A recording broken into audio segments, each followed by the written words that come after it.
Were there any positives to take away from the Falcons' week 10 loss to the Cardinals?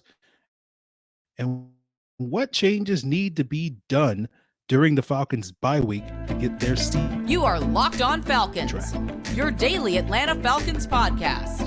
Part of the Locked On Podcast Network, your team every day.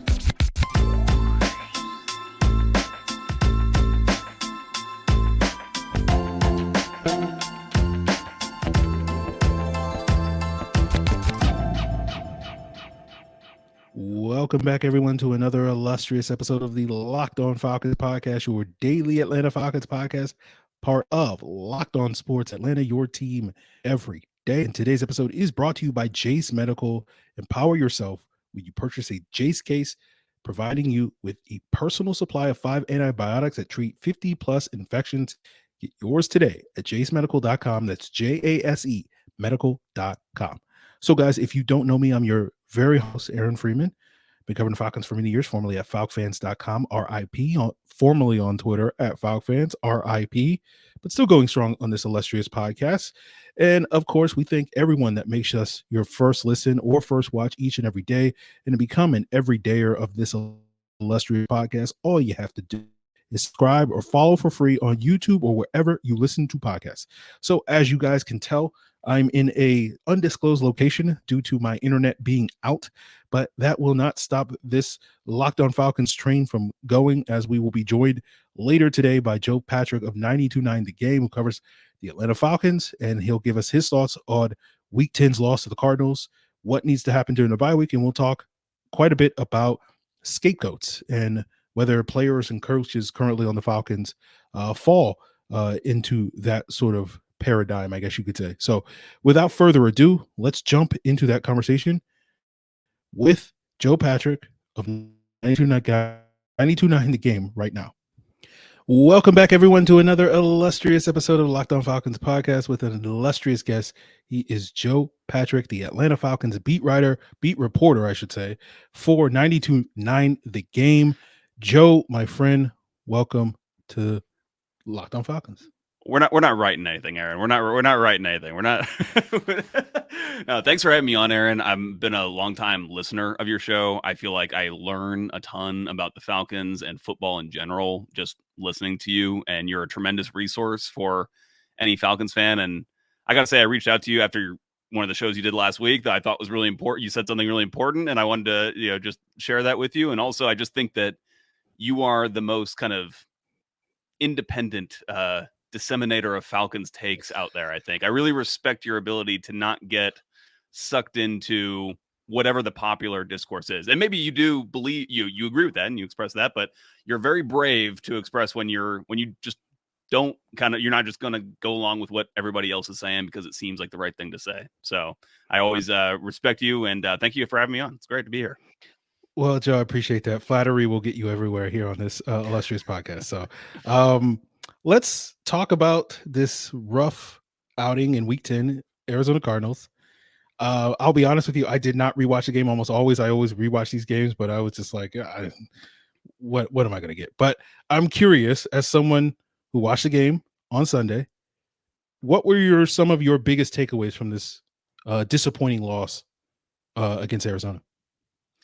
Yeah, it was another one of those games where you could point to any number of things that went wrong for the Falcons in this one. I unfortunately did sit through a rewatch this morning. It was and it went about as you would expect. It was a weird game because of how much the offensive game plan changed with them all of a sudden really being intent on running the ball. And we talked to Arthur Smith today in his press conference, and he said that they thought that they had an advantage against the Cardinals on the interior, and that's why they went to more of the interior running game as well, which I thought actually worked pretty well with Bijan Robinson. It was really the first time we'd seen him run between the tackles quite a bit, and I thought that he did really well. But at the end of the day, it was a lot of the similar things that we've seen that have plagued this team in the past, which is not being able to tackle the quarterback. We saw that happen against Minnesota last week. We also saw it. There was very similar actions from Arnold Ebiketie on that one Kyler Murray scramble yesterday compared to the one he had in Tampa Bay, also against Baker Mayfield, where Baker was able to have that long scramble that put Tampa Bay in a position to change the game. So that was obviously very frustrating. But I think that honestly, it's one of those things that it's not interesting to talk about really on a podcast or whatever. So that's why I'm going to say it on your podcast, Aaron. Is, like it's like when you give up a big punt return, that changes the game. That is essentially a turnover. It doesn't go in the books as a turnover, but it really is. That was, I think, the most consequential play of the game, and it didn't involve Kyler Murray, it didn't involve Taylor Heineke, it didn't involve Bijan Robinson. But I really think that kind of swung the game and put the Falcons on their heels to the point where we would then go on to see them lose it, unfortunately. So lots of things happen. Not all of them great, obviously, in a game there where you felt like it was there for the taking. Yeah. I'm curious, Joe, do you sort of take heart that the Falcons had a chance to win it late in the game, or do you look at this as you should have been able to take care of business against an Arizona Cardinals team that's only won one game going into Sunday? I guess what I'm asking is, most of the season, I thought the Falcons would be in these sort of one-score games late. And sometimes being in those situations, things are going to go against you. Sometimes are going to go in your favor. So I'm curious, do you just sort of chalk it up as, bad bounce of the ball goes against you, or do you chalk it up as, something more problematic? Well, I think that there's definitely like particular things that happened, right, that caused you to lose this particular game. And you could go back and look at all the close games, and there's obviously going to be, tackles here that you miss here and there that you missed, or plays that you could have made that you didn't make that end up costing you the game. I mean, my perspective on it is kind of over the long term when you talk about how this Falcons team has performed in close games, that it's generally going to, even itself out. And this team was really good in these close games last year. And that was kind of the stat that everybody was pointing to, myself included, by the way, that was looking toward more Falcons success this year, was how many close games they played last year and the success that they were having in that. And then you thought that with the additional talent that the team added in free agency, of course, and the draft picks, that would kind of push them over and they wouldn't be playing so many close games. But unfortunately, we sit here and this Falcons team is still kind of stuck in this position where they don't have it going offensively to the point where they are able to kind of blow teams out. And I think that in an ideal world, you see this Cardinals team, you see the lack of talent that they have on the defensive side, and going into the year, you would have hoped that this would have been one of those games where you score, 20 points by halftime or something, and you can just kind of keep on piling it on. You're never really, and you don't allow the Cardinals to get close. And I'm frankly not surprised the fact that this game was close and they had Kyler Murray back there. That's not a situation you want to be in as a Falcons player, as a coach, or certainly a fan. And I when the Falcons scored that touchdown, I was certainly happy to see it. And I was really kind of proud of Desmond Ridder in that moment, but I was also kind of like, oh, okay, well, now Cardinals got the ball with 2.5 minutes left and 3 timeouts with Kyler back there, and all you need is a field goal to win it. And they got Matt Prater, I think it almost felt like the Falcons felt that, and they were like almost pressing to an extent on that last drive, and they allowed things to get away from them. So I don't know if I can say that like it kind of went the way I thought it would at the end. You just hope that you don't find yourself in so many of these situations, because in the NFL, it's such slim margins. And while we want to say that this team is more talented than that team, in general, the margins are just so close where if you leave yourself in positions with 1-point games, you're going to come out on the top end on winning end on some of them, but clearly not on others. And it's those games where you don't come out as the winner, where you thought you should be winning the game, that are really killers. And I think that's why this Falcons fan base is kind of in the state that it's in after these 3 particular losses against these 3 teams where you felt like they were there for the taking. Yeah, I think that's fair. So we will move past this most recent game and move ahead and look at what needs to be changed during the bye week. That's a time for reassessment, and we'll get Joe's thoughts on that as we continue today's Locked On Falcons. So whether you're on extended travel, bracing for a major weather event, or limited by yet another supply chain shortage, you are covered, my friend.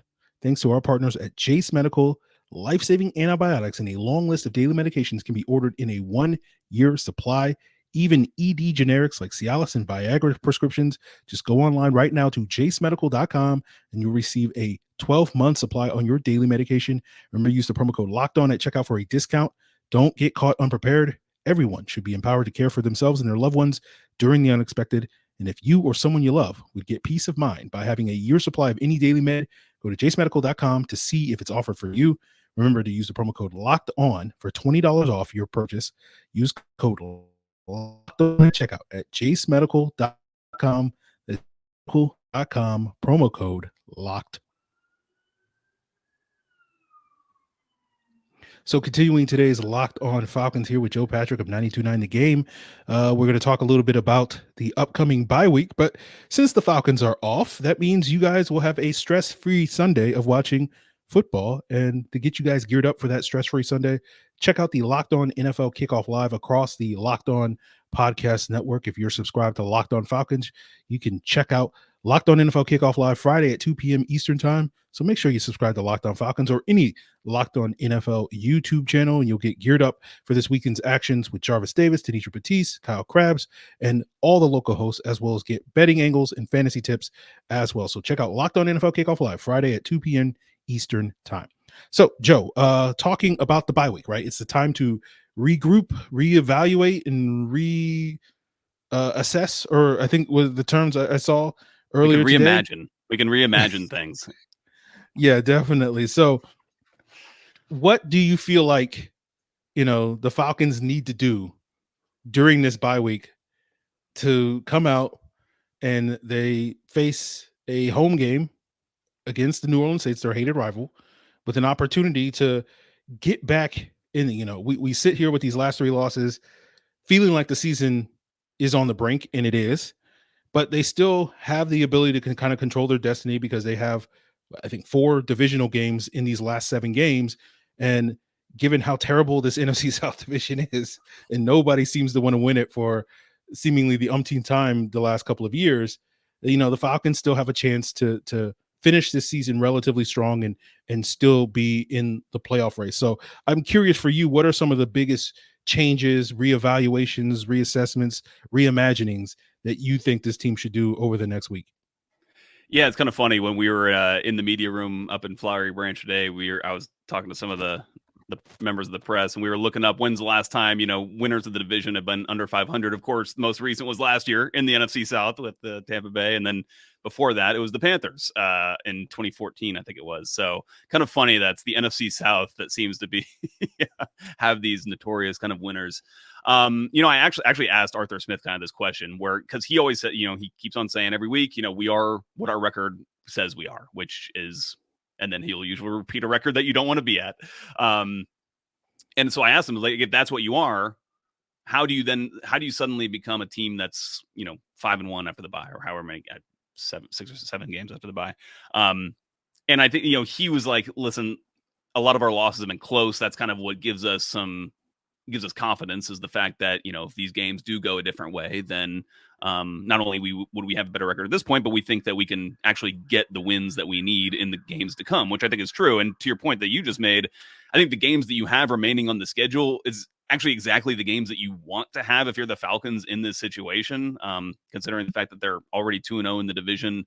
You've got the games against the teams that you need to have them against to claw your way back to the top. And it's certainly, within the realm of possibility that they can do that. And I think that that's where, a lot of this kind of bickering within the fan base takes place, is because the team is certainly not inspiring anybody that this is some like winning organization at this point in time. And their record reflects that is who they are. But the reality is that they do still have a chance to win this division. So what can they do? I think they have some kind of unsolvable things that you might just have to try to mask as much as you can. I think one of them that really got exposed yesterday was Richie Grant playing in man coverage against a lot of tight ends in this league is a mismatch in favor of the Falcons' opponents, quite frankly. It was apparent last year. Tight ends had a ton of success against the Falcons last year. Different defense, of course, but we've seen some of those similar problems with Grant in particular when he's been in man coverage,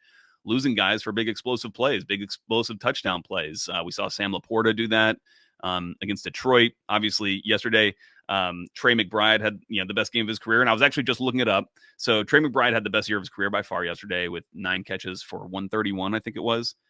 A couple weeks ago, he had 10 catches for 95 yards and a touchdown against Baltimore. Pretty good defense there. But his next best game of his career was also against the Falcons last year in that game that the Cardinals played in Mercedes-Benz Stadium, which I didn't even recognize at the time, but it was one of Trey McBride's best game of his careers, and that would have come, against Richie Grant there. So I don't know exactly how, in particular, schematically, Ryan Nielsen can go about trying to avoid some of those mismatches, but I think it is something they have to take a look at. On the positive side of it, Aaron, I actually did think that they kind of found something in their run game, which I know you've been harping on a lot this season, and certainly has been a big difference with who the Falcons are this year, with who they were last year in terms of the success rate that they're having, especially on the early downs. And I thought that the way that they were running the ball out of the pistol formation was encouraging. I thought, it was encouraging to see Bijan have the success that he had on some of those kind of more power runs. You call it inside zone or, however you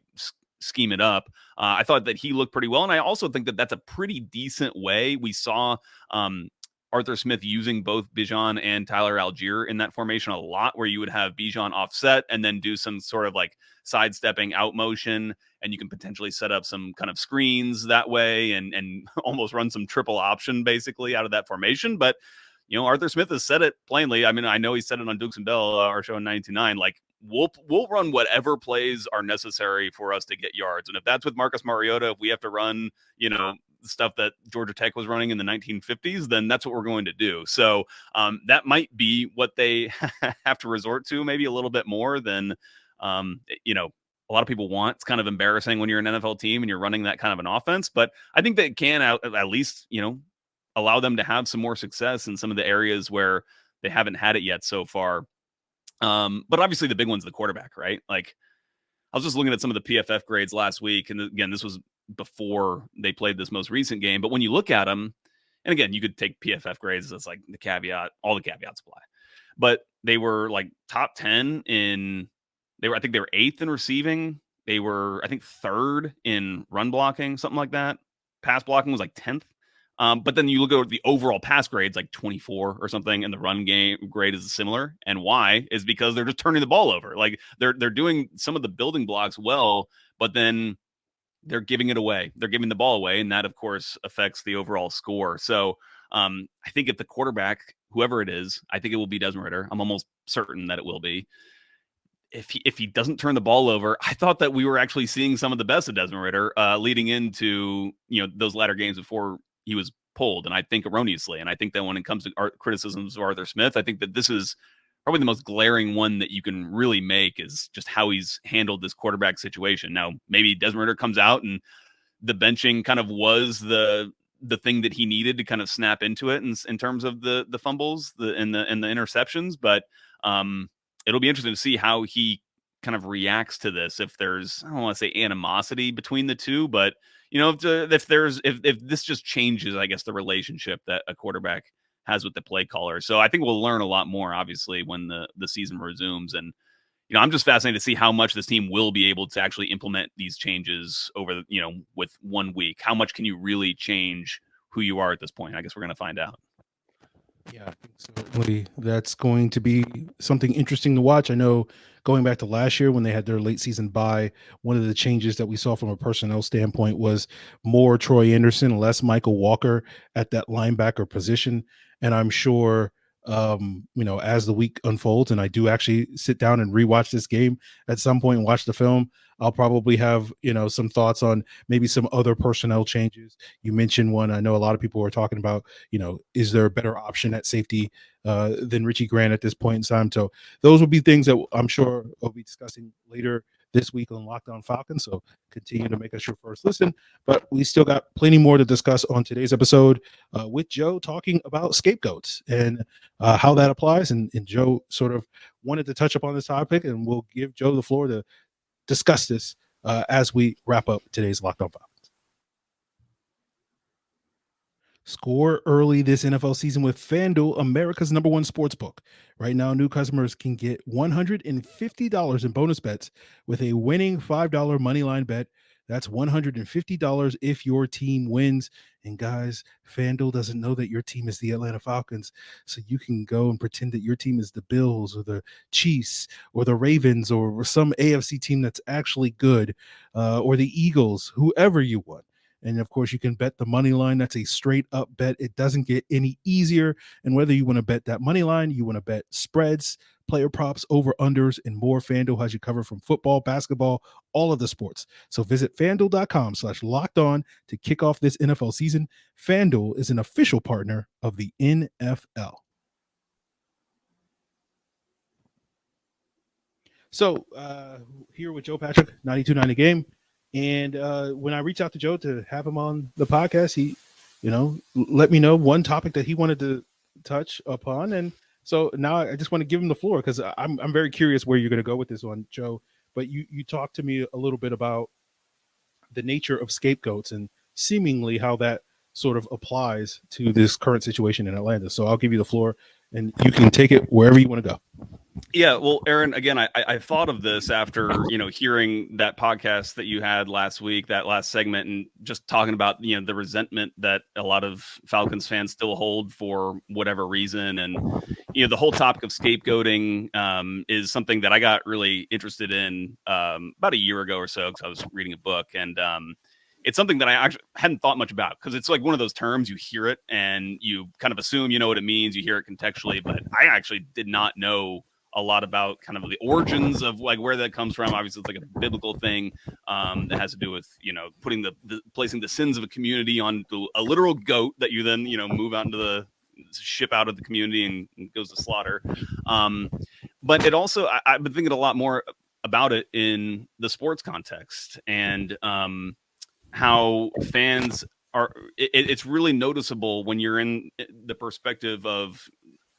This sounds really crappy to say, but like when you're in the perspective of a media person, basically being, we're not consuming the Falcons as a fan. I'm sober during the games, both physically, literally and figuratively, right? So like I'm just like taking in the game kind of as information, basically. And so in that context, you start to see fans reacting in a certain type of way and having certain kinds of emotions towards figures within the club. That might be Terry Fontenot, that might be Arthur Smith, that might be the quarterback. Pick your choice of which quarterback that is. Could be anybody. And I just want to express this, like it is a form of scapegoating to think that all of the Falcons' problems are going to be solved by firing this guy or that girl or replacing a quarterback by drafting this quarterback. And that's not to say that Arthur Smith should be absolved of any blame or criticism. And that's one of the interesting things about a scapegoat is a scapegoat can actually be guilty of the crime that he's been charged with by the community. The fallacy of the scapegoat is that by that move that you make to get rid of this person in the sports context, it's just a firing, of course, that is actually going to fix all of the problems that happen within the community. And really the only thing that it's going to fix is going to be a temporary fix of just uniting fans and in this idea that this is the solution. And you will, like, if there is a firing, won't matter to me necessarily. Like, I like Arthur Smith, but doesn't affect my life if he's fired or not. I'll be here for the next coach that comes in. But it would deliver some brief reprieve for fans. Be like, okay, yes, finally we can hire a new coach who's going to fix it for us, and that might be a solution. It might not, but it's just an easy crutch, I think, for that fans lean on, and I think that media do it too, because again, you hear the fans emoting and reacting this way, and you think, okay, well, it must be true. If there's this critical mass of people who think this way, this must be this must be the problem, and that must be the solution that we have to go toward. And so I think, just for me in particular, and I think that you definitely do this, is that's not always, just because it has a critical mass and an appeal in that way, it's not necessarily the thing that's going to bring a solution to the problem. And in this case, listen, Arthur Smith, I think, could have handled the quarterback situation better than he has this year. I think Terry Fontenot could have handled the quarterback situation better in terms of how they've gone over, approached it for 3 years and how they wanted to kind of come to this point in time where they're at now. But the point is that there's lots of, I was going to say variables, but there's lots of things that happen. There's lots of places where blame is, appropriate and criticism is appropriate. But changing one person is not necessarily going to fix it. It could, but it probably won't, and it's probably not the right kind of diagnosis of the actual problems that exist. Yes, Joe. Look, I've been singing, basically echoing these sentiments for many years, especially when we get to years where it's clearly, whether it's the head coach, whether it's a coordinator, whether it's a player at a certain position, where it feels like a lot of the frustration that comes with the team, understandably, gets focused on an individual. And I agree with you 100% that it's never as simple as a solution as just send the goat out into the desert to be torn apart by wolves or whatever they used to do in the biblical times. It's not as simple as like that's going to solve your problems by just getting rid of this person. And this is a topic of conversation that I could talk with you for a very long time. I'm sure at some point, as the rest of the season progresses, will be brought up again. But I'll give you the last word on it. Any sort of other parting thoughts that you have on this subject or anything else before we duck out of here? No, I mean, I just listen. When I say all that, I really don't want to say that any fan is wrong in their opinion. I think that every fan has the right to hold whatever opinion they want. But I think that it's just when you're trying to find the most accurate source of what the actual solutions are. Like if we're looking at this like a medical diet, and that's essentially what Terry Fontenot and just everybody in the organization, everybody's trying to optimize, right? So that's I think what Arthur Smith means, even when he says we have to come in and we have to look at things objectively, which he says every Monday after they win or lose, frankly. That's kind of what he's pointing to. So that's kind of it. It's a fascinating topic about scapegoat theory and mimetic theory too, which is kind of mob mentality and stuff like that. Would recommend anybody look that up on Google. There's a good book called Wanting, by the way, by a guy named Luke Burgess. That's the book that I read. That was kind of about this. So if anybody is interested in learning more, you can read that book for sure. But no, let's just hope we get out of this bye week unscathed as much as we can, and we can see some wins here coming soon. Absolutely. That's the hope, but we'll see. So we'll see if that will be the case in a week or two, or will we continue to be talking about replacing the coach and replacing the quarterback and that being the quote unquote savior that will be able to get the Falcons back on track. That's really a 2024 conversation, not a 2023 conversation, but we'll see about that. But in the meantime, Joe, what you got going on this Falcon free weekend, and where can people hit you up if they want to find more of your stuff? Yeah, well, of course, you can hit me up on Twitter at JAPatrick200, where you can follow me. I'm kind of joking because we were talking beforehand about how I don't really read any replies I get, so I might not actually see you, but I do appreciate everybody who follows. I'm just trying to get the information out and let people take it in as they want. So you can follow me at JAPatrick200. If anybody's here is a soccer fan, I have a podcast called Five Stripe Final, which you can if you're in the Atlanta area, we cover Atlanta United, of course, so you can find us there. Find me there as well. And I think that's it. 929, just tune in. On game day, we basically got you covered from several hours before, where I'm on the Wade Ford tailgate show, and then the pregame show, and then all the postgame stuff, which I know you guys do as well. So just tune in to 929 whenever you want. Absolutely, Joe. I really appreciate it. I look forward to chatting with you probably in the off season when maybe some of these changes that we've been talking about will sort of manifest, and see where this Falcon team is at in a month or two from this point in time, which we'll just sort of have to see. It has been a roller coaster, and I have not enjoyed that roller coaster whatsoever. Get me off of this ride. But that's, guys, is going to do it for us here on today's Locked On Falcons. Of course, tomorrow will be an all 22 review, where we'll break down what I saw on the film from this Arizona Cardinals game, and of course continue to make us your first listen, and make Locked On NFL your second listen. It's all part of Locked On Podcast Network, your team every